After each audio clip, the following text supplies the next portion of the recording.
अजमेर में नया नाम ढूंढना आसान है, पर भरोसेमंद एक्सपीरियंस मिलना मुश्किल।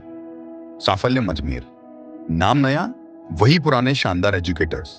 कोटा के 20 सालों का अनुभव अब अजमेर के सपनों को करेगा साकार।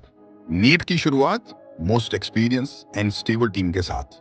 साफल्यम Ajmer, join today. If NEET, it's साफल्यम।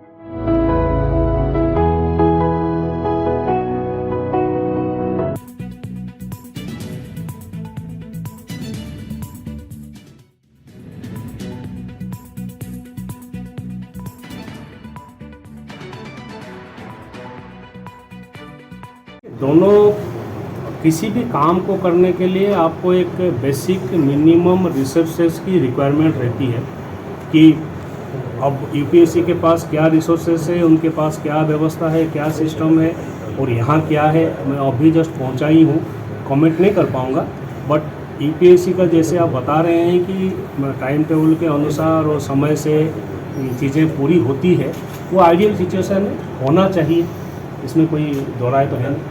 Sir, पिछले कुछ समय से आरपीएससी में जो है वो बहुत हद तक कटेल डाउन हुई है। जो भी इंसिडेंट्स हुए हैं पेपर लीक के बाद से ही, क्या ट्रांसपेरेंसी के जरिए का जो परीक्षा कंडक्ट कराने का जो व्यवस्था है वो ऐसी एक व्यवस्था है कि उसमें से कई सारे चीज़ों को आपको गोपनीय रखना ही पड़ेगा, परंतु तरीका ऐसी होनी चाहिए उसमें लोगों के परीक्षा देने वाले कॉम्पिटिटिव यूथ के उनकी भरोसा होना चाहिए कि नहीं, जो प्रक्रिया चल रही है उस प्रक्रिया सही चल रही है और सभी को बराबर की दृष्टि से देखती है, तो फिर आगे कोई दिक्कत नहीं है उसमें।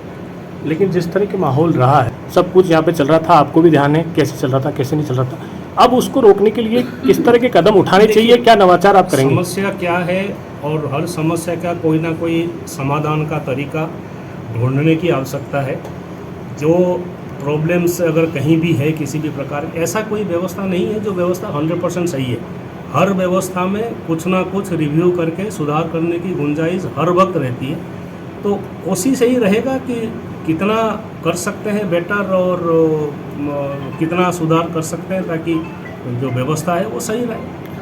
जो समय आप और कम रहेगा, अब जितना आप एक साल में क्या ऐसा कर सकेंगे, क्योंकि आज तो देखिए, क्योंकि अब समझने में भी समय लगेगा, आपको लगता है? बिल्कुल सही है, बिकॉज बिल्कुल ही अलग प्रकार के इंस्टीट्यूशन है, अलग प्रकार के काम है, अलग प्रकार के प्रक्रिया है, समझने के भी टाइम लगेगा और काम करने के लिए भी समय चाहिए, ये भी साफ बात सही है। बट जितना समय राज्य सरकार की तरफ से मुझे मिला है उसमें जितना बेस्ट कर सकता हूँ वही प्रयास करूँगा। एक पदों की लेकर भी यहाँ पर समस्या बनी रहती है, काफ़ी पद जो हैं वो खाली हैं, सदस्य भी अभी पूरे नहीं हैं, वो भी एक समस्या रहेगी आपके पास? देखते हैं, मतलब वो तो मैं कह रहा हूँ रिसोर्सेज की आवश्यकता तो रहती है, जो आवश्यकता है उसको कैसे पूर्ति करेंगे उसके आगे की बात आगे देखेंगे। वापस आरपीएससी की साख वापस वैसी की वैसी हो, उसे लेकर कोई नवाचार सोच के आए हैं आप? नहीं, ये करना चाहिए, ऐसा अभी किसी प्री कंसीव्ड आइडियाज़ के साथ मैं बिल्कुल नहीं आया हूँ।